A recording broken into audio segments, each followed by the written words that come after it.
time's come, everybody. Engine bay's painted. We're ready to install the brake booster. The Chase Bays ABS Delete for the IS300. Vic's here. And so is the 2J and R154.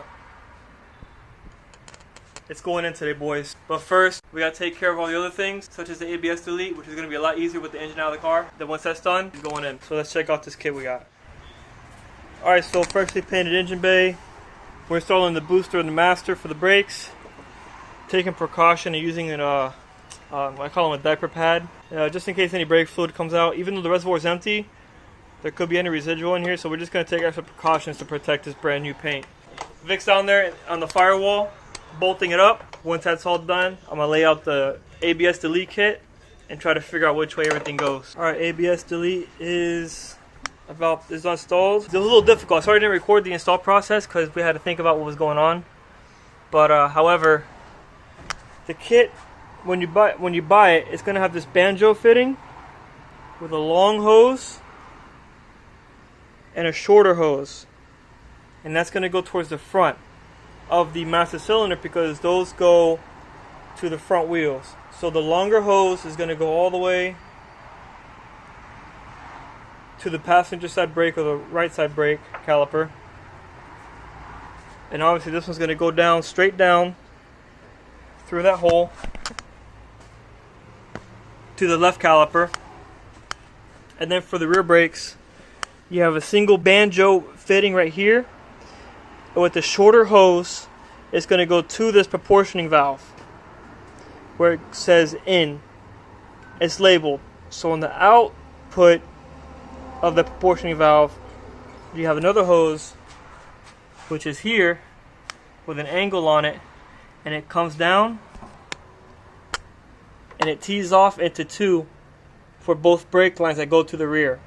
So remember that when you install your kit. Hopefully if you bought this Chase Bays ABS Delete for the IS300, you're watching this video, go ahead and give it a thumbs up if this helped you out. But the kit will not come with instructions, and anything else that I saw on the internet was very vague because they were also including the booster delete, or it was for like a Supra or a Subaru I saw.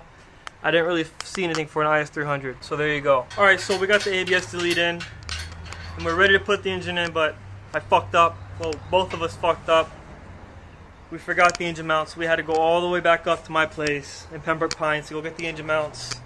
But we're good now. We came back. Engine mounts are installed.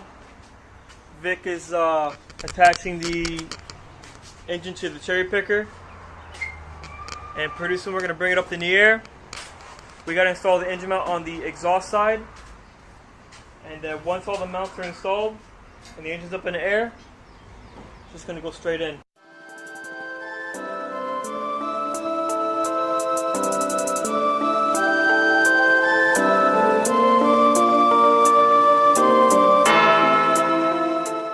Alright guys, the engine's in the air. Let me show you our setup. So a lot of you guys are going to see this and think this is haggard as fuck. That's why I'm wearing my fucking mint shirt today. Engine leveler. It's going to help us get the engine in without scratching the paint. Held on with a seatbelt. Bolted to the cylinder head right there, where the original lifting point will go. Tied up. I made sure to loop it around here a couple times so the seatbelt didn't slide, making the purpose of the engine leveler defeated. And then I just tied it around the #1 runner, the intake manifold, with like 4 or 5 knots. So what we're gonna do is we're gonna lift it up, tilt the engine downward more. We still got more room for that, and then we'll go ahead and slide it in. Man, drop that shit for these fuck niggas.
Alright, everybody.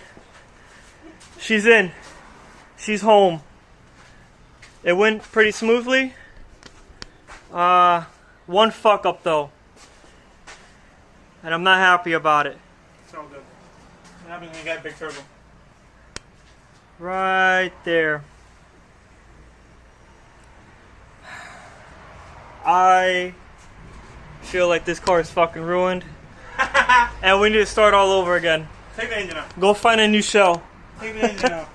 Let's paint the bay again. No, but seriously, guys, she's good to go. Right now we have a jack under the transmission. We're gonna find the bolts for the tranny mount, bolt that up. Don't worry about the valve covers. I know they look nasty. We're gonna pull those off and paint them right. We might even send them out to get powder coated. So, easy part's done in my opinion. I'm gonna take a 4-week vacation out of state. Not really vacation, but it's kind of mandatory. But as soon as I come back, I plan on diving headfirst into the wiring of this car. I'm going to go ahead and install the chassis harness that I had taken apart. I'm going to finish wrapping that up, installing it in the car, and Vic here's going to order extra looms of wire. And I'm just going to go ahead and start extending everything and making the wiring harness complete. So we could go to that and then move into the ECU relocation. I have a couple places where I think it might be a good idea for that inside the car. I'm not going to talk about them just yet. I'll still need to think about it more, plan it out, and see what kind of obstacles I can predict with each route I plan on going. Vic has to order a brand new AC condenser because the original was trash. Once that comes in, we could put in the radiator support on top, put the radiator in, the fans, radiator hoses of course, finish wiring for the radiator, go ahead and mount the JDM Altezza headlights. I gotta change a couple plugs for those, right? And then after that, the front end will be complete. Well, actually no, not complete because he has a body kit. Original bumper is not going back on. Comments below. With fog lights, with the grille too and corner lights. So, yeah man. That's how she sits.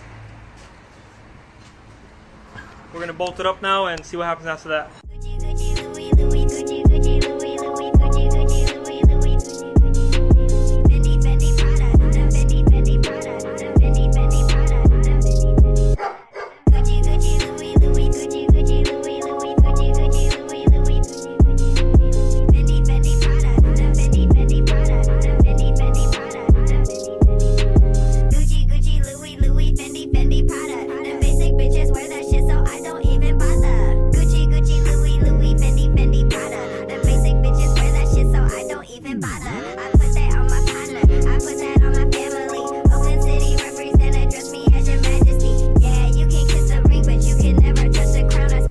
Swisher blunts and I ain't never coming down. Bitch, you ain't no Barbie. I see you forget Harvey. Alright, so while attempting to mount up the transmission mount, we forgot to take out the automatic shifter. And wasn't letting us bring the transmission all the way up, so we're just going to rip that out, open up that hole, and make room for the tranny so we can bolt up that mount.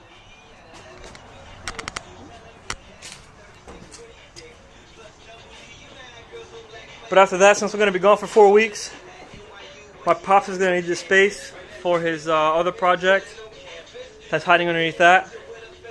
So we're going to put the hood on, put the tires back on for now.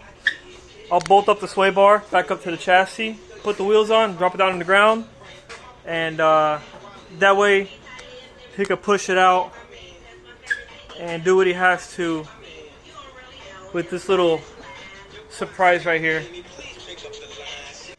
Alright, automatic shifter's out. So basically you have to remove the center console. I'm going to tell you how to do it. There's going to be 2 bolts that go on each side, sideways like that. You have 2 bolts, screws actually, a screw here and a screw there. And inside here towards the back you have 2 more screws. Then you pop the e-brake boot cover off of the center console right here, just pops right off. Then you can remove the automatic shifter assembly, which is 4 bolts, 1, 2, 3, 4.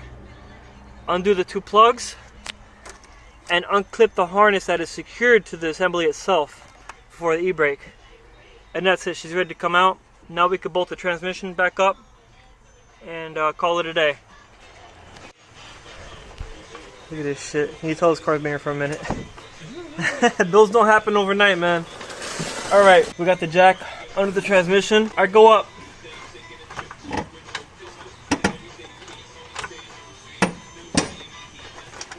Shit, going sideways. Right there. Alright, transmission is gonna have to come this way. See if you can put your foot on it. You're lined up on that one? Yeah. I'm not. I'm up by like a hair. Might not look like it, but yeah, there you go. You can see it now. I'm gonna try to Push it this way. the jack. The whole transmission. No, on the tranny itself. On the tranny. More force. Might have to lower the jack a little bit. Just a little bit. Right there. Stop. Now put your foot on the tranny and push it this way. Yeah, I'm in. Let me get my second bolt.